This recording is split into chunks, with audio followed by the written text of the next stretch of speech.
आज लॉकडाउन 3.0 का first day है और आज की हिंदुस्तान की कोरोना रिपोर्ट ये है कि अब तक 42,836 लोग पॉजिटिव पाए गए हैं। कोरोना वायरस से अब तक देश में 1,389 लोगों की मौत हो चुकी है।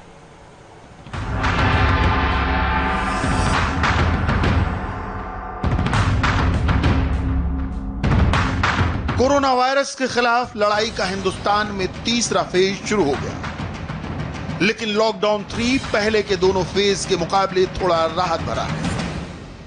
थर्ड फेज में पूरे देश को रेड, ऑरेंज और ग्रीन जोन में बांटा गया है।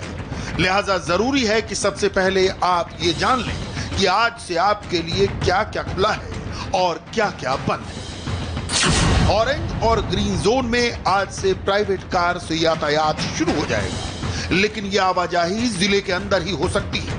सरकार ने अभी भी पूरे देश में पब्लिक ट्रांसपोर्ट को इजाजत नहीं दी है। वहीं रेड जोन में अभी भी सख्ती है। रेड जोन में शर्तों के साथ छूट दी गई है। सोशल डिस्टेंसिंग का भी सख्ती से पालन करना होगा। देश के अलग अलग हिस्सों में आज से शराब की दुकानें भी खोल दी गई, लेकिन ये दुकानें बेहद कम तादाद में और सख्त नियमों के दायरे में खुली। शराब की दुकानें खुलते ही भारी तादाद में लोग दुकानों के सामने कतारों में खड़े दिखे। दिल्ली हो या मुंबई, हर जगह ऐसी ही हालत दिखी। मुंबई में दुकान खुलने से पहले ही लोग लाइन में खड़े हो गए।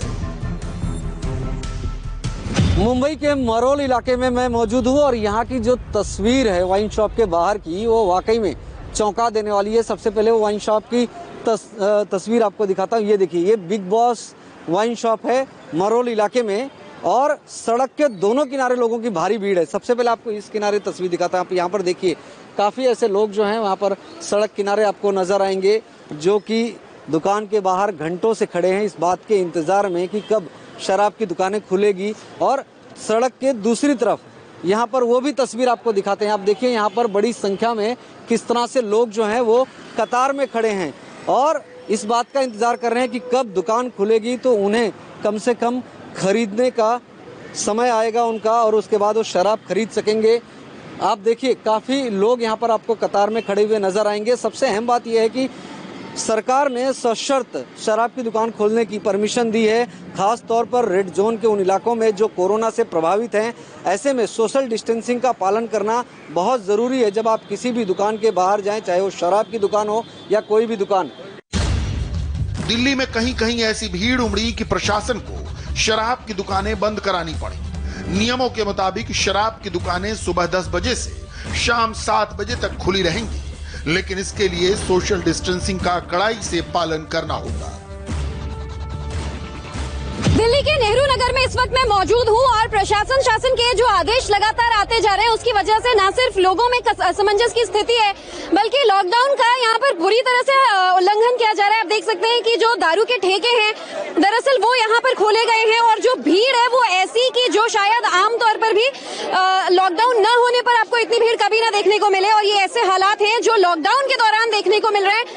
सोशल डिस्टेंसिंग नाम की कोई चीज ही नहीं है। यहाँ पर हजारों की संख्या में लोग मौजूद हैं और लोगों में दरअसल कंफ्यूजन इसलिए है कि पहले सरकार का आदेश था कुछ देर के लिए दारू के ठेके भी खोले जाएंगे, उसके बाद लोगों की बढ़ती भीड़ को देखते हुए इन ठेकों को बंद कर दिया गया। इसके बाद दोबारा जो हमने पुलिस से बात की तो हमें पता चला कि आदेश आया है कि कुछ देर के लिए और खोल दिया जाए। इसके बाद फिर से इस ठेके को खोला गया और इसी का फायदा उठाने के लिए जो भीड़ यहाँ पर एकत्रित हुई है, आप देखिए कि कोई 100-200 की संख्या में नहीं, हजारों की संख्या में हम कम से कम आधा किलोमीटर पैदल चलकर यहाँ पहुंचे हैं और उससे भी लंबी लाइन हमें देखने को मिली। यही हाल दिल्ली के कृष्णानगर में भी दिखा। यहाँ भी सामाजिक दूरी का पालन न होने की सूरत में शराब की दुकान बंद करनी पड़ी। दिल्ली के कृष्णानगर इलाके में भी शराब की दुकान के बाहर लगी भारी भीड़ के बाद अब दुकान को बंद करा दिया गया है और प्रशासन यहाँ पर तैनात है, दिल्ली पुलिस यहाँ पर तैनात है। जैसे ही शराब की दुकान खुली उसके बाद से ही लंबी लंबी कतारें यहाँ पर लगनी शुरू हो गई। सोशल डिस्टेंसिंग का लोग फॉलो नहीं कर रहे थे। साथ ही जो गाइडलाइन है कि शराब की दुकान के बाहर कुल 5 लोग ही खड़े हो सकते हैं 6-6 फीट की दूरी पे, लेकिन लोग उसको फॉलो नहीं कर रहे थे, जिसके बाद दुकानें अब बंद करा दिया। कुछ ऐसी तस्वीर लखनऊ में दिखी। शराब की दुकानों के सामने बड़ी संख्या में लोग अपनी बारी का इंतजार करते दिखे। पूरे उत्तर प्रदेश में आज से यानी कि लॉकडाउन 3.0 में शराब की दुकानों को लेकर के यानी कि लिकर शॉप्स को लेकर के आदेश जारी कर दिए गए हैं कि कंटेनमेंट जोन को छोड़कर के सभी जोनों में जो दुकानें आइसोलेटेड हैं या एकांत में हैं या फिर मार्केट से हट करके हैं, उन सभी दुकानों को खोल दिया जाएगा। उत्तर प्रदेश में दुकानें शराब की खुल चुकी हैं। 10 बजे से लेकर के शाम 7 बजे तक ये दुकानें खुलेंगी। दुकान के ठीक बाहर आप देख सकते हैं कि सैनिटाइजर की भी पूरी व्यवस्था की गई है। जो भी दुकान के अंदर जाएगा पहले उसका हाथ को सैनिटाइज किया जाएगा और उसके बाद ही वो अंदर जा पाएगा। बड़ी संख्या में जो लोग हैं लखनऊ के वो इस समय यहाँ पर मौजूद हैं। लोगों की अगर संख्या की बात किया जाए तो जितनी लंबी लाइन यहाँ पर लगी हुई है, इस लाइन के लिए हम लगातार अगर चलते रहते हैं तो ये लाइन फिलहाल खत्म होने का नाम नहीं लेगी। अगर गिनती की बात किया जाए तो कम से कम इस लाइन में 200 लोग सुबह सुबह आकर के लग चुके हैं। कोलकाता में भी शराब की दुकान खुलने के साथ ही लंबी कतार दिखी। इस वक्त एक दुकान मेरे सामने जो खुली हुई है वहां दिखाता हूं। लंबी लाइन, लगभग 1-1 किलोमीटर दूर लंबी लाइन देखने को मिल रही है। हालांकि काफी डिसिप्लिन है यहाँ पर लोग। 6 फीट की दूरी बरकरार रखकर कतार में लगे हुए हैं और सफेद सर्कल बना दिया गया है जहां पर लोग खड़े हुए हैं। ये दूसरी दुकान की लाइन है, लंबी लाइन है ये।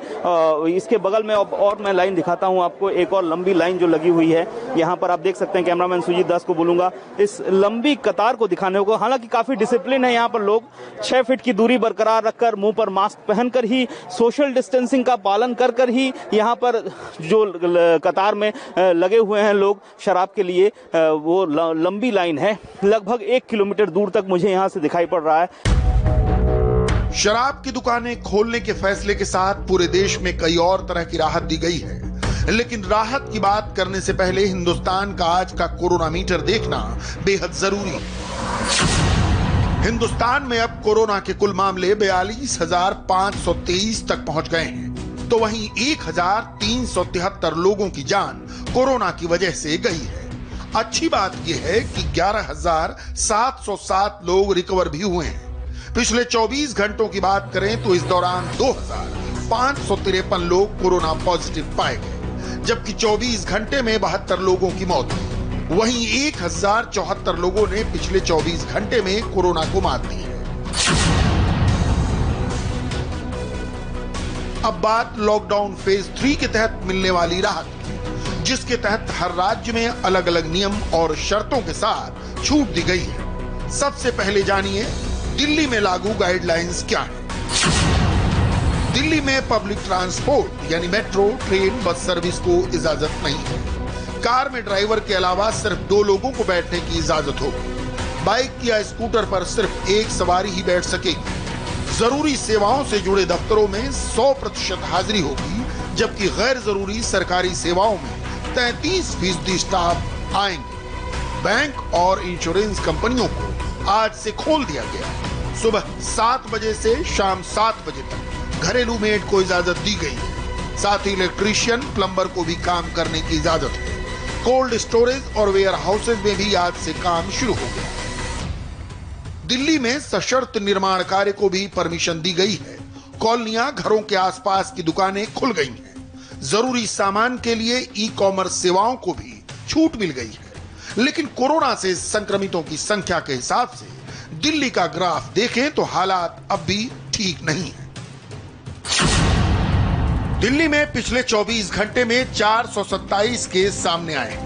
हालांकि अच्छी बात यह है कि पिछले 24 घंटों में दिल्ली में कोरोना संक्रमण की वजह से किसी की मौत नहीं हुई। दिल्ली में अब तक कोरोना के कुल 4,549 मामले सामने आ चुके हैं, तो वहीं 64 लोग कोरोना वायरस की भेंट चढ़ चुके हैं। अब बात महाराष्ट्र की। महाराष्ट्र में भी आज से लॉकडाउन 3 में कई छूट मिली, लेकिन ये छूट रेड जोन और कंटेनमेंट एरिया में नहीं है। आप पहले ये जान लीजिए कि महाराष्ट्र में आज से क्या खुला और क्या बंद है। प्लेन, ट्रेन और मेट्रो सर्विस बंद रहेगी। सभी जोन में होटल और मॉल बंद रहेंगे। इंटर स्टेट बस सर्विस पर रोक रहेगी। सिर्फ ग्रीन जोन में इजाजत होगी। ग्रीन और ऑरेंज जोन में टैक्सी सेवा शुरू कर दी गई है। ग्रीन जोन में ड्राइवर के साथ 2 सवारियों को परमिशन है। प्राइवेट कार और 2 पहिया वाहन भी चल सकेंगे। कंटेनमेंट जोन को छोड़ बाकी जगह शराब की दुकानें खुल गई हैं। कंटेनमेंट जोन को छोड़कर सभी जोन में स्टैंड अलोन दुकानें खुली हैं। धार्मिक और सामाजिक कार्यक्रम पर पूरी तरह पाबंदी जारी रहेगी। ग्रीन और ऑरेंज जोन में फैक्ट्री और दफ्तर शुरू हो गए।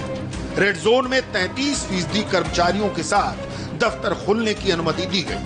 कंटेनमेंट जोन को छोड़कर खेती के काम शुरू हो गए। आज से बैंक, कुरियर, पोस्टल सर्विस शुरू हो गई। कंटेनमेंट जोन में सिर्फ मेडिकल सेवाएं चलती रहेंगी। कंटेनमेंट जोन के बाहर शाम 7 से सुबह 7 बजे तक निकलने पर रोक जारी। असल में पूरे देश में कोरोना का सबसे बड़ा हॉट स्पॉट महाराष्ट्र है। महाराष्ट्र में लगातार कोरोना के केस बढ़ते जा रहे हैं। महाराष्ट्र में कोरोना के अब तक 12,974 केस सामने आए, तो वहीं 548 लोगों ने अपनी जान भी गंवाई है। महाराष्ट्र का पिछले 24 घंटे का कोरोना मीटर डरावना है। पिछले 24 घंटे में महाराष्ट्र में कोरोना के 678 केस सामने आए, तो वहीं 27 लोगों की मौत हुई। महाराष्ट्र में कोरोना केस की तादाद जहां सबसे ज्यादा है, वहीं महाराष्ट्र में मुंबई कोरोना पॉजिटिव में टॉप पर है। या यूं कहे कि अकेले मुंबई में कोरोना संक्रमितों की संख्या मुंबई में 2/3 से भी ज्यादा है। मुंबई में कुल कोरोना संक्रमितों की संख्या 8,800 के पार पहुंच गई है। मुंबई में कोरोना वायरस से अब तक 343 लोगों की मौत हो गई है। मुंबई में एशिया के सबसे बड़े स्लम धारावी की हालत तो और खस्ता है। तंग गलियों और 10 बाय 12 के मकानों में एक साथ 5 से 6 लोग रहते हैं और यहाँ कोरोना संक्रमितों की संख्या में खतरनाक ढंग से इजाफा हो रहा है। धारावी के मनोहर जोशी कॉलेज के ग्राउंड पर इस वक्त हम मौजूद है। यहाँ पर बीएमसी आइसोलेशन सेंटर बना रही है, क्योंकि धारावी में कल तक के आंकड़े ये बता रहे हैं कि 590 पॉजिटिव केसेस पाए गए हैं, 20 लोगों की मौत हो चुकी है। एक ही दिन में 94 पॉजिटिव केसेस धारावी में पाए गए हैं। ये आंकड़े हैं कल के। और अब मौजूदा स्थिति में इस ग्राउंड पर करीबन 1000 लोगों के आइसोलेशन सेंटर की व्यवस्था की जा रही है, जिसके लिए ये पुट्ठे के बेड जगह जगह बनाए जा रहे हैं। इस ग्राउंड के अलावा ठीक सामने नेचर पार्क है, वहां पर भी इसी तरह के बेड बनाए जाएंगे। धारावी कंजेस्टेड एरिया है, एक एक घर में 7 से 8 लोग काफी कंजेस्टेड एरिया में रहते हैं। ये बातें ध्यान में रखते हुए अगर पॉजिटिव पाया जाता है तो उसके लिए आइसोलेशन सेंटर की आवश्यकता होनी चाहिए। यही बात बीएमसी ने ध्यान में रखी है। जगह जगह इस तरह के बेड बनाए जा रहे हैं। ये बेड किस तरह से बनते हैं? कितना समय लगा है आपको एक बेड बनाने में? ये जनरली तैयार होके आते हैं, हम लोग खाली फोल्डिंग करके हम उसको असेंबल करते हैं खाली यहाँ पे। इसको मैक्सिमम 15 से 20 मिनट एक बेड को जाता है बनाने के लिए। यहाँ कितने बनाएंगे? यहाँ पे इन्होंने 1000 की क्वांटिटी मुझे दी हुई है बनाने के लिए। अब बात उत्तर प्रदेश की, जहाँ सरकार ने रेड, ऑरेंज और ग्रीन जोन के लिए अलग अलग नियम बनाए। मॉल, बाजार, मार्केट कॉम्प्लेक्स बंद रहेंगे। स्पा और हेयर सैलून खोलने की इजाजत नहीं। कंटेनमेंट जोन में ओपीडी और क्लिनिक नहीं खुलेंगे। कार में ड्राइवर के अलावा 2 लोगों को इजाजत दी गई है। बाइक, स्कूटर पर सिर्फ एक सवारी की परमिशन है। दूध, किराना, सब्जी और दवा की दुकानें खुली रहेंगी। हॉट स्पॉट और कंटेनमेंट जोन में शराब की दुकानें बंद रहेंगी। कंटेनमेंट जोन के बाहर शराब की दुकानें शर्तों के साथ खुल रही हैं। शाम 7 बजे से सुबह 7 बजे तक बाहर निकलने पर रोक है। लेकिन इन राहत के बीच उत्तर प्रदेश का कोरोना मीटर क्या कहता है, जरा वो भी देख लीजिए। यूपी में अब तक कोरोना के 2645 केस सामने आए, तो वहीं 43 लोगों की मौत भी हुई है। बिहार में सिर्फ रेड और ऑरेंज जोन है, कोई ग्रीन जोन नहीं है। ग्रीन जोन के 13 जिलों को ऑरेंज जोन में शामिल किया गया है। ट्रेन, प्लेन और बस को पूरे राज्य में इजाजत नहीं है। रेड जोन में ऑटो, टैक्सी, कैब को परमिशन नहीं है। ऑरेंज जोन में ऑटो, टैक्सी, कैब को परमिशन दी गई है। निजी गाड़ी में ड्राइवर के अलावा 2 लोग और बैठ सकेंगे। बाइक, स्कूटर पर सिर्फ एक शख्स को बैठने की इजाजत है। SEZ में शर्तों के साथ काम करने की छूट दी गई है। इसके साथ IT service, call centre, security service को परमिशन दी गई है। अस्पतालों की OPD और क्लिनिक खोलने को इजाजत दे दी गई है। बिहार में लॉकडाउन 3 में भी कोई खास रियायत नहीं दी गई है। बिहार सरकार ने अपने आदेश में ये साफ कर दिया है कि चूंकि आने वाले दिनों में प्रवासी मजदूर और छात्र काफी संख्या में दूसरे राज्यों से आ रहे हैं, इसलिए लॉकडाउन को और भी सख्ती से लागू करने की आवश्यकता है। ये तय किया गया है कि बिहार में कोई ग्रीन जोन नहीं होगा, सिर्फ 2 जोन होंगे, रेड जोन और ऑरेंज जोन। 38 जिले हैं बिहार में, 5 जिले रेड जोन में हैं और बाकी के 33 जिलों को ऑरेंज जोन में रखा गया है। रेड जोन में जो चीजें पहले से चल रही थी बिल्कुल वैसा ही चलेगा, उसमें कोई छूट नहीं होगी, कोई रियायत अतिरिक्त नहीं होगी। लेकिन ऑरेंज जोन में एक रियायत ये दी गई है कि आज से सैलून, स्पा खुल सकेंगे, कंस्ट्रक्शन वर्क की अनुमति होगी और ई कॉमर्स की शुरुआत होगी।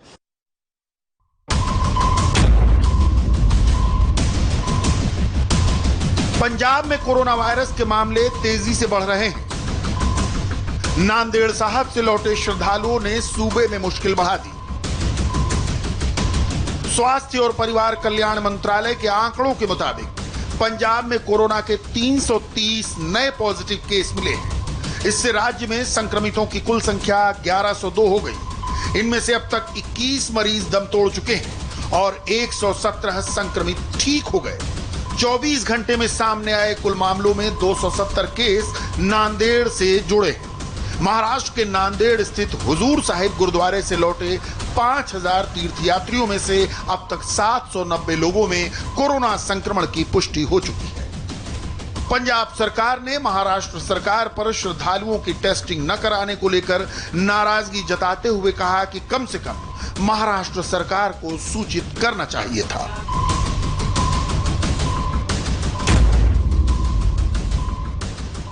राजस्थान में भी कोरोना संक्रमितों की संख्या में तेजी से इजाफा हो रहा है। सूबे में तमाम एहतियात बरतने के बावजूद कोरोना वायरस पर लगाम लगाना मुश्किल हो रहा है। राजस्थान में अब तक कोरोना पॉजिटिव की संख्या 3009 के पार पहुंच गई है। कोरोना से अब तक 75 लोग काल कवलित हो चुके हैं। सुबह 9 बजे तक 24 घंटे की रिपोर्ट में 123 लोग कोरोना पॉजिटिव मिले, जबकि 24 घंटे में ही 4 लोगों की मौत हो गई। राजस्थान में जिलों के हिसाब से कोरोना केस की तादाद देखें तो सिर्फ 24 घंटे में सबसे ज्यादा संक्रमित जिला है जोधपुर, जहां 73 केस मिले।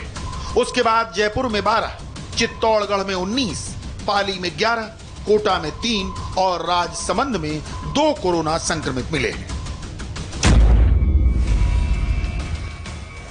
अब बात गुजरात की करते हैं। गुजरात में कोरोना के कुल मामले 5428 तक जा पहुंचे। वहीं 290 लोगों की मौत कोरोना की वजह से हुई। पिछले 24 घंटों में गुजरात में कोरोना के 374 केस सामने आए, तो वहीं 28 लोगों की मौत भी कोरोना की वजह से हुई है।